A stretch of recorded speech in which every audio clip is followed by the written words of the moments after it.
Welcome to the Dan Casper Show podcast, your chance to catch the full show anytime, anywhere. If you missed it live on the radio, no worries. We've got you covered with all the sports talk, opinions, interviews, and conversations from the show. From the Packers to the Brewers to the biggest stories in sports and around Wisconsin, it's all right here. This is the Dan Casper Show podcast. What's up, everybody? Good morning and a very happy Monday to you all. DK Show coming to you from the TDS Sports Talk Studios this morning. Hopefully you had a good weekend and you're ready to hit up a brand new work week here. We appreciate you tuning in and making us a part of your start on this Monday morning, whether it's on the radio dials, 105.1 FM, 790 AM, available to stream up online at sportstalk1051.com. Got your smart devices like your Alexa devices. You also have the YouTube video stream up and rolling. Download the Wisco Sports app. Multiple different ways for you to be tuning in and listening here this morning. We got that Shoe Doctors bullpen line up and rolling. 715-830-1912. And then, of course, the Section 105 chat over there, too, where Bo's already chiming in. So good morning to you, Bo, too. What do we have on our game plan for us this morning? Baseball-wise, Brewers, last night they did fall to the Braves 4-2 in the Little League Classic, but bigger picture, the Brewers taking the series from the Braves, winning 2 out of 3, winning the first 2 games against the Braves, going back to Friday's 2-1 victory, the Mizorowski and Chris Sale game. Then you had the Brewers picking up a 4-1 victory on Saturday to secure that series win for the crew. Logan Henderson, solid outing again for him. And then last night in Williamsport, Pennsylvania, they wrapped up the series, but with a 4-2 loss. Almost looked like Contreras might have hit a walk-off home run last night, but just a bit short. But nonetheless, the Brewers open up this week with a slight lead over the Dodgers for the best record in Major League Baseball. The Brewers will have the off day today before beginning a series against the New York Mets. So as we power through this final stretch of regular season games here, Brewers also open up the week within their division, up 6 games over the Chicago Cubs. But Brewers in a close battle here with the Dodgers for that top spot. Brewers 81-50, where the Dodgers are 80-51. So just a slight lead over the Dodgers here for that top spot if the playoffs were to start here today. Just that 1-game lead. So plenty of baseball talk coming your way here this morning as we recap the series against the Braves. So we'll hit that up and kind of give you some injury updates. I know Garrett Mitchell got hit by a pitch and was taken out of the game last night, but sounds like nothing too serious. Sounds like we'll see the return of Sal Frelick in this series with the Mets too. So we'll get you updated on all that good stuff. So what else do we have on the docket here this morning? The Packers, their second preseason game is in the books, and they picked up a victory Friday night against the Denver Broncos. So Packers comfortably with their victory, if you care about scores when it comes to preseason games or not. But the Packers with a 33-13 victory over the Broncos. But maybe what's more important, this is the final week of camp, final week of training camp here for the Packers. They'll welcome the Arizona Cardinals for some joint practice this week ahead of the final preseason game, which will be Friday night at Lambeau Field. Love and some of the starters will not be playing in that game because of joint practice. So big opportunity for maybe some bubble guys, some roster bubble guys there. But Packers will recap Friday night's preseason game. What stood out to you? All right, that was your homework assignment on Friday, watching that game. Kind of give us your scouting report. Did anybody stand out to you, maybe in a positive or negative light? Did anybody kind of maybe move up in terms of, I think now they make the team, or vice versa? Give us your scouting reports, all right? Send them on over. Hit us up on that Shoe Doctors bullpen line at 715-830-1912. Or, again, you can hang out in the Section 105 chat room and give us your takes on that. So we'll talk plenty of football here this morning. We've got college football coming up right around the corner here, too. I know week 0 is starting this weekend. Badgers will be back, or Badgers will kick off their season next week here, but we're inching just a little bit closer and closer. So we'll maybe throw in a little college football talk here too. Also, it is a VFW Post 305 best and worst from the weekend. So if you want to hit us up and participate in that, you can let us know. Give us your take on what you think was the best and what you think was the worst over the weekend. So you can send those on over to us here too. So we'll do a little local sports roundup brought to you by Carpet City Flooring Center in the 9 o'clock hour too. So, but that's kind of your game plan for us here this morning. Let's pitter patter and let's get at her, shall we? We'll take our first break and then we'll get things rocking and rolling here on the leadoff. We got Justin joining us here coming up after the break here too. So we'll open it up, talking some baseball as we recap this 3-game series against the Atlanta Braves. Brewers taking 2 out of 3. Off day today before taking on the Mets of New York. So lead off, talking some baseball coming up after these quick words. If you're from Wisconsin, you know there is something special about this time of year. The days, they're getting a little bit shorter. The evenings, mornings are cooling off a bit. And before you know it, hunting season will be here. And that means now is the time to get ready. Whether you need a new firearm, ammunition, or optics, or maybe just some advice, make Tilden Gun your first stop. The folks at Tilden Gun aren't just there to sell you equipment. They're hunters, too. They know what works. They're happy to answer your questions. And they'll help make sure that you are ready long before opening morning arrives. So don't wait until the last minute. Stop by Tilden Gun, get geared up, and start counting down the days to another great Wisconsin fall. Tilden Gun, helping Wisconsin hunters make the most of every season. Happy hunting and good luck this fall. We got Justin joining us here this morning. Good morning, sir. Good morning. How was your weekends? Good morning. It was good. Yeah. I can't really complain. Did some work, had some time off, watched the Brewers games. So it was a good time. Good deal. I know we had the first week of high school football season in the books too. So teams are off and running. Awful, sad story out of Alma Center with the passing of Adam Massman, a football player who got injured during the game and later passing away. I mean, I think anybody who has played, or even if you're a parent, that's like obviously is the worst thing you can imagine. So definitely, I know we've got listeners in that area. So definitely thinking of everybody out there. Just an awful story. So I wanted to make sure that we acknowledge that here too. So, but yeah, just you hate seeing something like that. So can't even imagine. But C-Bomb quickly chiming in here saying, I thought the first team offense looked very good in their series. I don't think we're going to have a question at kicker for a while. I like what we're seeing out of Smack. Stand up for me was Chris McKellen, stuffed a few runs and made a few more tackles. I think he made the most of his opportunities, talking about the Packers. So we'll get to some green and gold chat here in a second. Joe and Barb, good morning to you guys as well. But Brew Crew last night falling to the Braves in a Little League Classic. I don't know if anybody was able to watch kind of the telecast or not.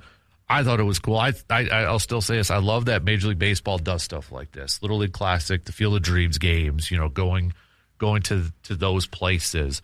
But it seemed like a lot of fun. It seemed like the players embraced it. I know I was watching it with my 9-year-old, and he loved that they were able to pick up like the sound of the bat. I mean, it sounded different in there too with that stadium. So he thought that was like cool just to see all that. But I know we'll get to the games and the series itself here, but I love that baseball does that, embraces that.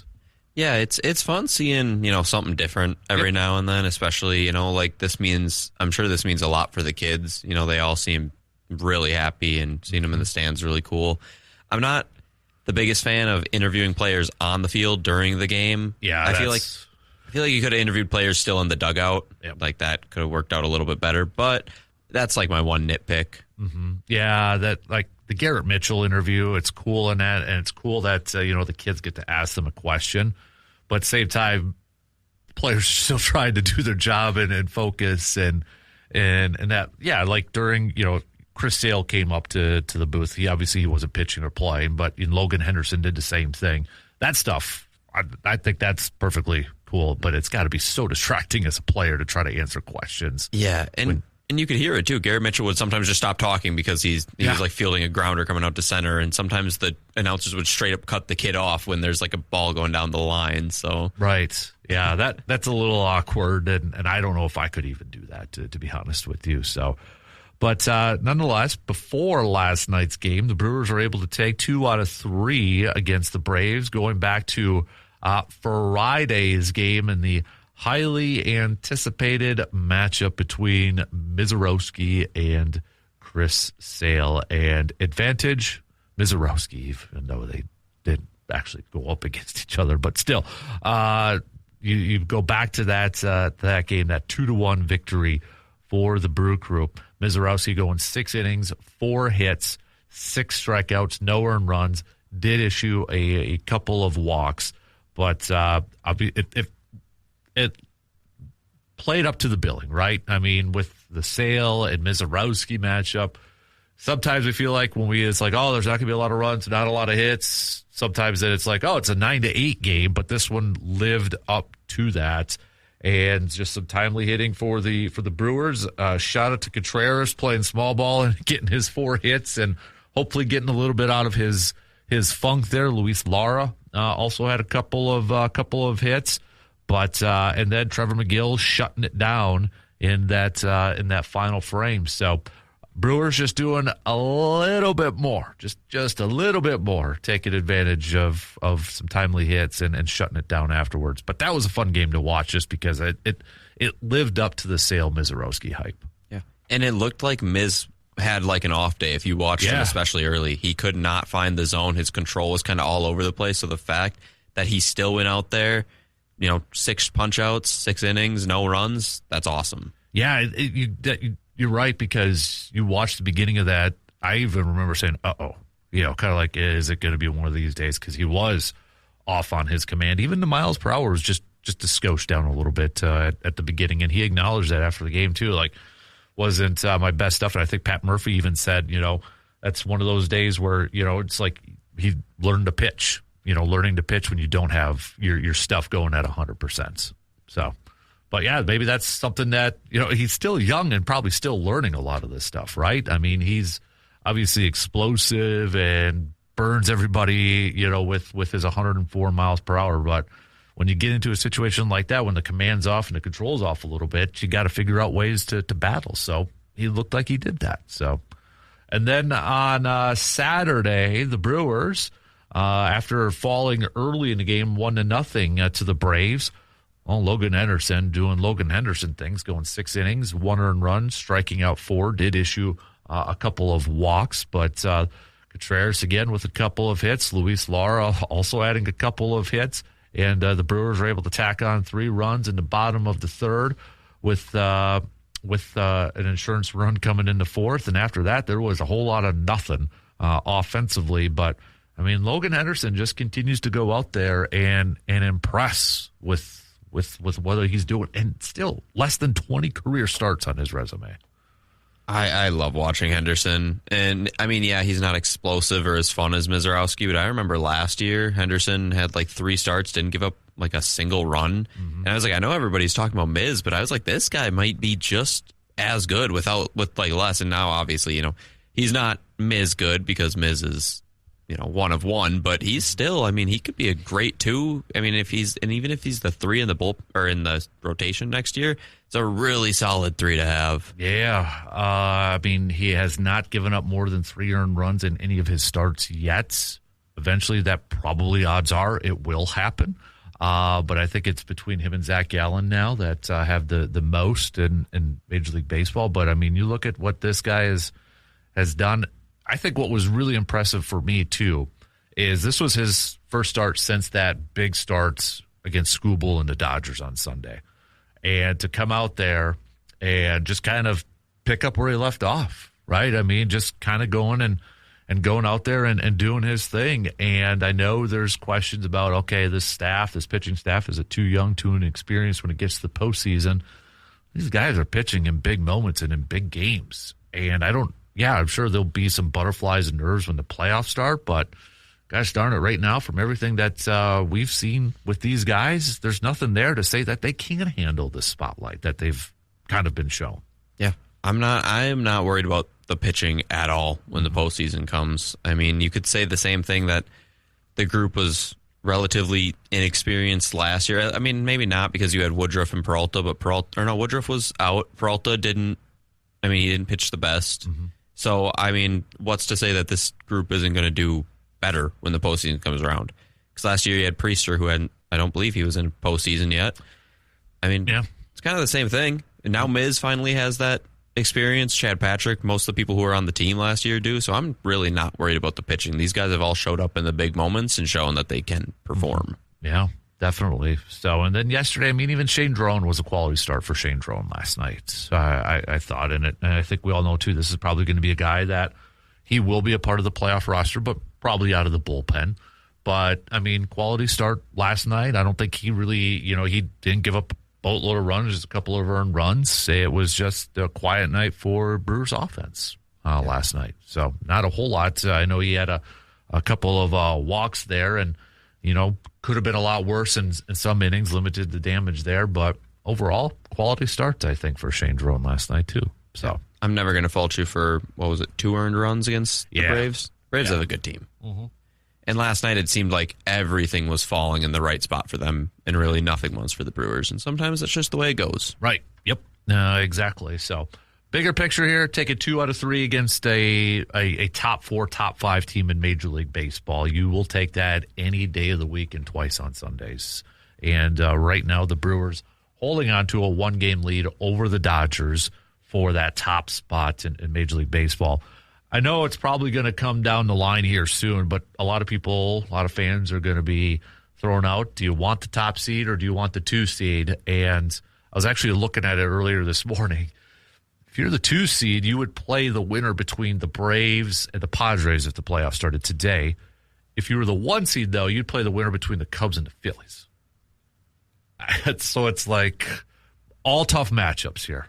But I think it's just incredibly important to get a top 2 seed at this point, then worry about the rest later, right? Yeah. I mean, I don't want a wild card round. I don't want to go into a best of 3 against either of those teams that are in the wild card round because weird stuff can happen. I think at this point, just focus, maybe try to get on that top 2 seed and let it play out, and whatever happens at that point. So that's where I'm at. I know there's been some chatter about would you rather have the 1 or the 2 or the. Just go about doing your business and worry about the rest later. That's the mindset that they have to have. So just win tonight. That's Pat Murphy's motto, right? Mm-hmm. So injury-wise, so Mitchell got hit yesterday, and the arm doesn't sound too serious. He did talk to the media afterwards. I mean, I think a lot of us probably welted up and swelled up a little bit there. So maybe, off day today. We'll see how it goes there. But an interesting injury update over the weekend. Brandon Woodruff does not need surgery. In fact, there's a low possibility, maybe just more of a hope thing, he could pitch again in 2026. So this popped up over the weekend that they thought there was going to be surgery, and then scans showed that there was actually some healing going on in a 4-week scan. And now he does not need surgery, according to his doctors. Pat Murphy yesterday, when asked about if he can make a return this year, saying, quote, I think there's a low possibility, but I think there's a possibility. And why not go with it? With the injuries we've had and the youth that we have and some of the other things that haven't bounced our way, wouldn't this be nice to have some real positive news? Because everybody would want Woody on the mound. We also have to think of the reality of it. Now he has to pick up the ball. Now it's the progression back. How quickly? How much risk is there in that? But we'll do anything we can to have Woody as a possibility for any of this season. So I still put it as a low chance, but let's just say for argument's sakes that Brandon Woodruff is cleared to pitch again for this season, maybe even for the postseason. Do you throw him out there? Is he a bullpen guy? I mean, he hasn't pitched in a while. Sure sounds like Pat Murphy would have no problems with throwing him out there. But how much of a risk is that, too? Because the guy hasn't pitched a ton this year. He'd have to be a bullpen guy, right? Yeah, I would think so, right? I mean, what do you... Unless Dustin May falls off or something, I don't know. He might only get 6 innings out of his arm at this point. Like, you kind of got to maximize those. You can't use it all in one start, I feel like. Mm-hmm. And I love Woody. I would love to see him on the postseason roster, but I think it would have to be out of the pen. It would have to be out of the pen here. The other part of this, too, I do think there would be such a morale boost if somehow he gets cleared and he's on that playoff roster for a lot of those guys, a lot of his teammates. You know that. I mean, you listen to Christian Yelich, was it last year when Woodruff made his return, and Yelich said there's nobody I'd rather have out there on the mound in a playoff game. I mean, the amount of respect that this guy has and how much this team looks up to him. If there was any chance that he pitches this year, it'd have to be out of a pen, but it would be such a huge morale boost for this team. Not saying that they need it, but I mean, I think any team that would have their own version of a Brandon Woodruff, if he made that sort of comeback, that would be everybody would be pumped to see that happen. Yeah. But I'm still putting it at a low. And I think that's what the Brewers have to do here, too, not get all excited. And I think Brandon Woodruff, too, probably has to maybe keep the emotions in check. That's great news. He doesn't need surgery. Because then I would imagine that means he could play next year and not have to sit out again next year. But let's take it step by step. Yeah. But that would be something. That'd be a heck. Can you imagine? Just make the Hollywood movie. Brandon Woodruff comes back for the postseason, and he records the final out to go to the World Series or something like that. Somebody made the joke. He's coming off the bench, not to pitch, but he's grabbing a bat against the Dodgers. That would be even better, right? It's another home run. He retires, sells the rights to Hollywood, makes the movie. Maybe it's something like extra innings, and they're running out of bats to use, and he just picks up a bat and just jacks a walk-off home run. Put me in. Yep. That would be awesome. That would be awesome. All right, we got to take a quick break, but plenty more baseball talk coming your way. We'll be right back in just a couple minutes. Nobody plans for an accident, but when the unexpected happens, you want a team that you can trust. And at Superior Auto Body in Eau Claire, they are proud to be locally owned and operated, providing quality collision repair and hometown service to drivers throughout the Chippewa Valley. Their experienced team takes pride in every repair, treating your vehicle with the same care and attention that they would give their own. When you need collision repair that you can count on, choose the people who live and work right here in your community. Superior Auto Body in Eau Claire, locally owned, locally trusted, and here to get you back on the road. Mark with quick text says, moral of the story for the Brewers last night, you can't leave 11 guys on base. And yeah, there was opportunities. Was there the one where bases loaded, Mitchell was up, nobody outs? I remember I was like, okay, I had to run downstairs, make a phone call, and came back up, and Hudson's like, yeah, they didn't score any. I'm like, how the heck did it not score anybody with bases loaded and nobody out? But yeah, you're right. I mean, you got to come away with at least one in that situation. Not only bases loaded with one out, but bases loaded, one out, and both the next hitters got to 3-0. Yeah, because that's when I went down. I was like, Mitchell just got the count to 3-0. How did they not get anything out of that? So. He struck out in the next three, and then David Hamilton got it to 3-0, and then when 3-2, he flew out to right. Yeah, I was like, golly. So, but yeah, you're right there, Mark. Yeah, you're right. So, but Brewers have the off day today as they will be taking on the Mets. Brewers open up the week 81-50, 7-3 in their last 10 games, still holding on to a 6-game lead over the Chicago Cubs for first place in the NL Central. So Brewers have just 31 more games left to go. Doesn't seem like a whole lot, but little over a month left here. And it's not a whole lot, but I saw the graphic up that ESPN did yesterday in terms of the top 4 teams in the National League. Was it they have the second easiest schedule, I think, going forward here, strength of schedule or winning percentage against their remaining teams. It's a little over 500 here. I don't know if that really that's used a lot in football, but baseball wise, that I don't buy a whole lot into it. I mean, a little bit here there, but baseball is such a weird sport that, again, this is the quote, any given Sunday, but I feel like that's more appropriate for baseball than anything. Yeah, I think it was like ninth overall, second of the remaining teams. Yeah. But I don't know how I really feel about it. The Brewers have shown that they are well capable of beating teams over 500. I mean, they're 41-21 against teams over 500 or equal to. Yeah, I'm just, you got the Mets, then you return home against the Rangers here. A week from today then starts that 4-game series with the Cubs in Wrigley Field, which we all know will be a big one, and you don't want to get into a position, let's say, that's all of a sudden you're 3 games ahead of the Cubs entering that series. You don't want to give them any breath, the Cubs, any breath or any room or any hope at that point. If anything, if you could keep this lead or even increase a little bit, and then let's say you take 3 out of 4 and you really take that lead where it's almost too much to overcome. I know they got another 3-game set after that, but that'd be the worst thing for the Brewers here, I think, is, you drop the series against the Mets. You return home and you, let's say, drop that series against the Rangers, and then you go into Wrigley, depending on what the Cubs do with their games, with any hope for the Cubs to potentially take the series or the division lead. I don't want to be in that situation. That would be the worst for the Brewers. But you got to take it game by game. Yep. Follow the Pat Murphy model, game by game approach here. So, but other than that, you got. I'm just kind of seeing what playoff teams they have left remaining on their schedule. Rangers potentially. Obviously, the Cubs for 2 series. You've got maybe Baltimore. I know that American League chase is just, it's weird. And then, of course, the Phillies for the second to final series.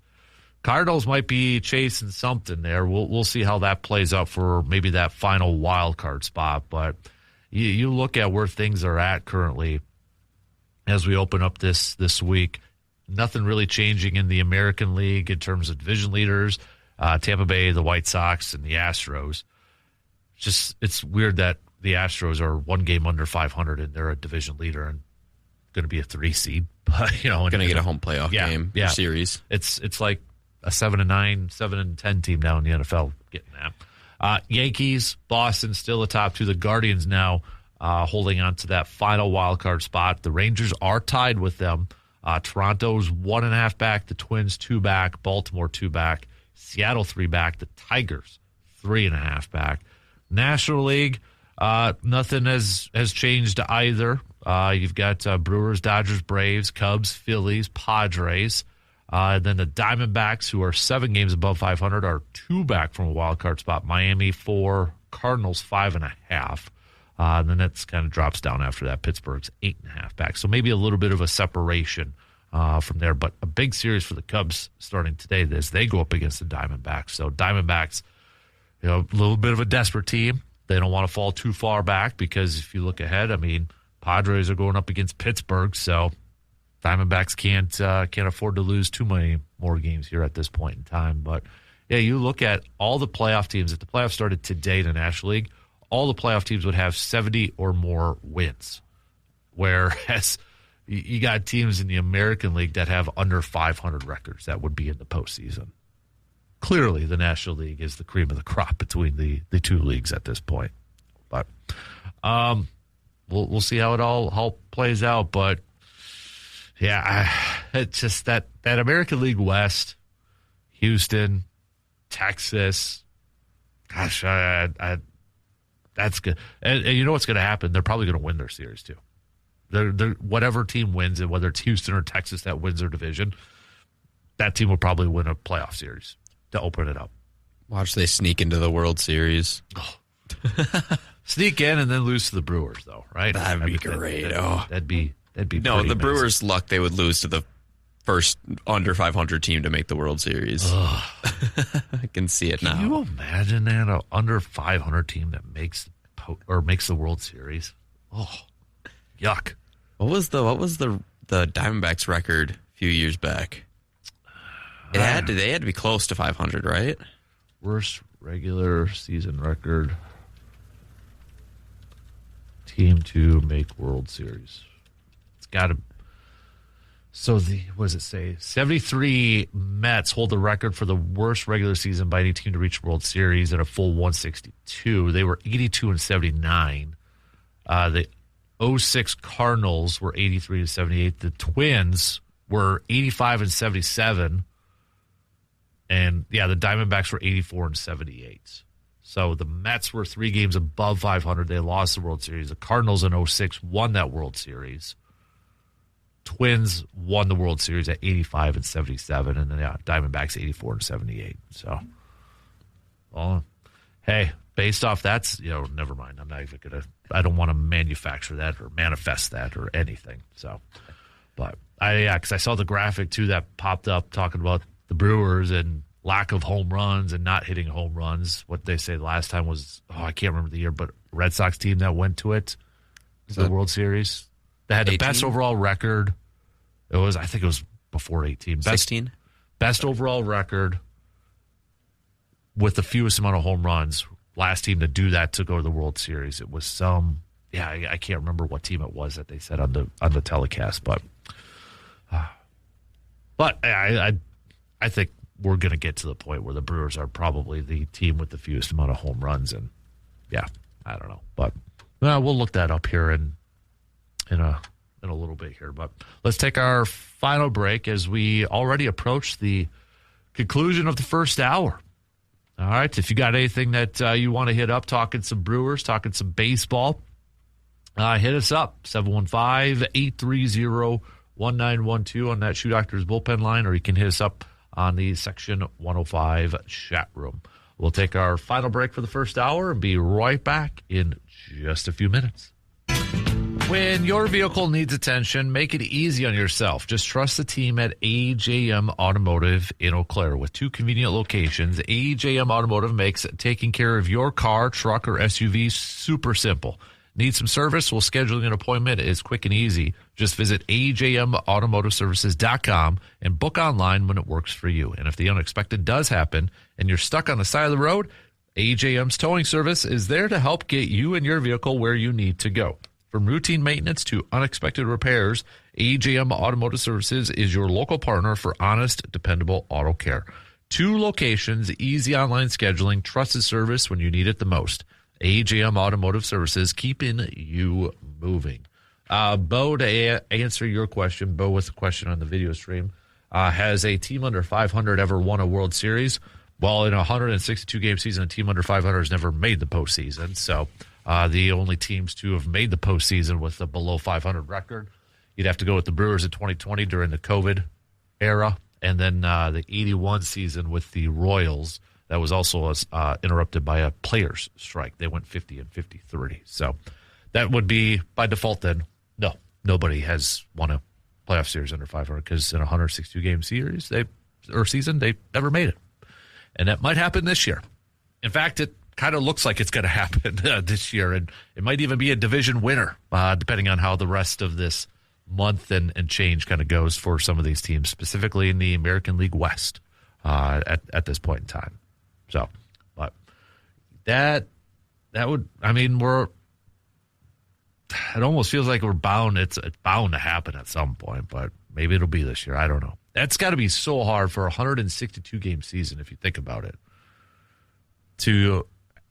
Your division just has to be so incredibly bad, and you have to be incredibly bad to finish in first place, but under 500.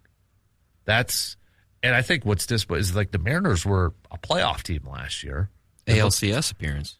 Yeah, losing to the Blue Jays. And I thought, okay, this year, could they maybe I thought they were going to win the American League West, but nope. And then you got the Astros, the Rangers. The thing is, too, is like the Rangers, they could throw Jacob deGrom in a 3-game playoff series, too, and that we'll see. But, that's not a bad option to go throw out there for a playoff game. You win that one, and bada bing, bada boom. You just got to win one of your final 2, and then you're moving on into postseason. So, but, yeah, we'll see how it finishes off. I mean, didn't think we'd be saying the AL West is a worse division than the AL Central after the mediocre division it's been over the years, but White Sox taking care of that business with 6 games above 500 and surprising everybody except for Pat Murphy, who after the opening series this year said after sweeping them, that's a really good team.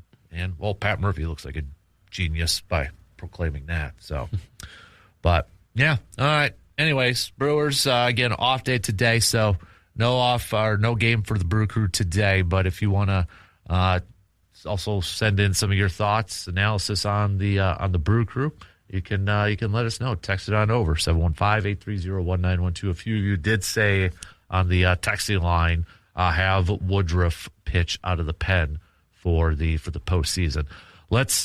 I think that would you can't start him.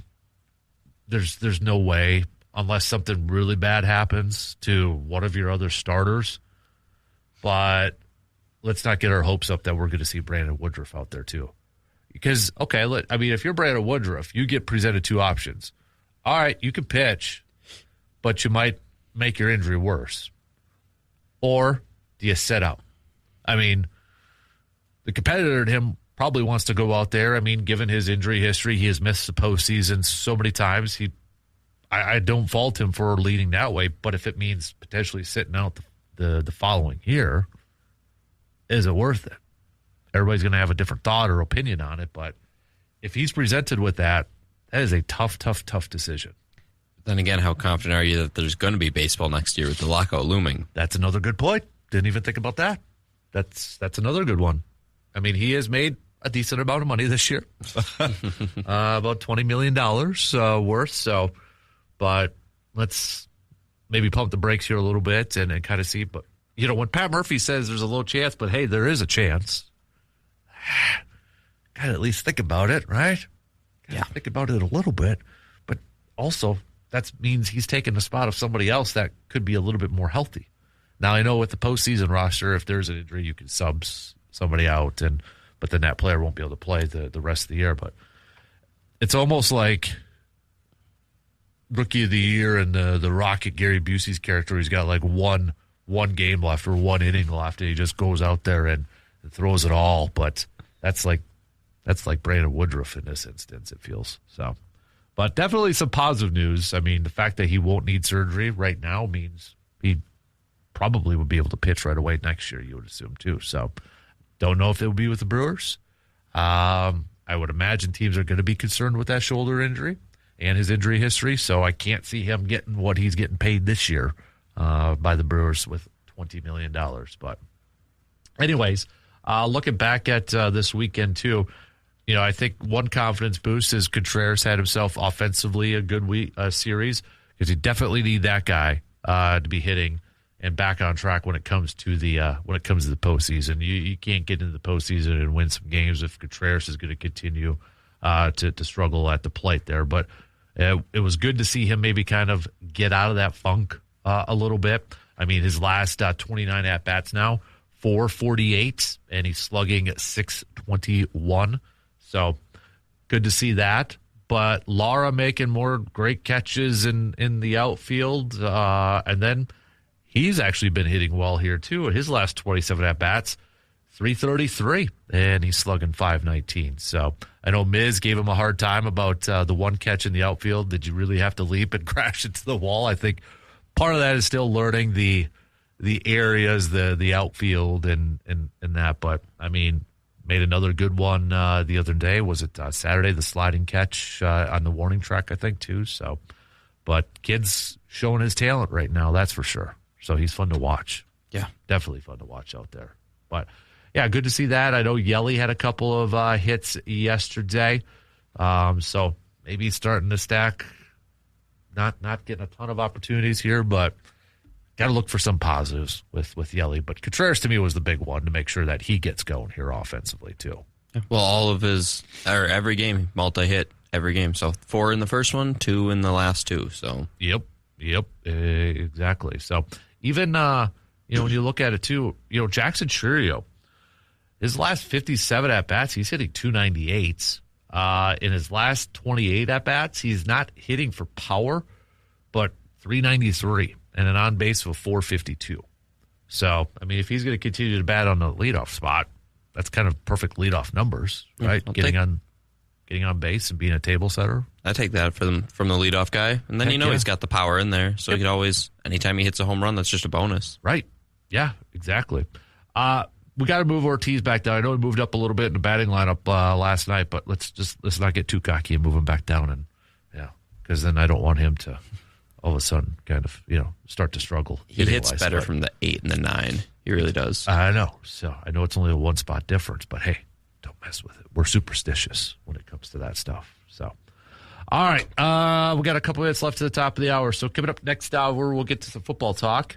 What stood out or who stood out to you from the Packers preseason game Friday night? You can make your picks. Let us know. Packers enter their final week of the preseason, final week of camp.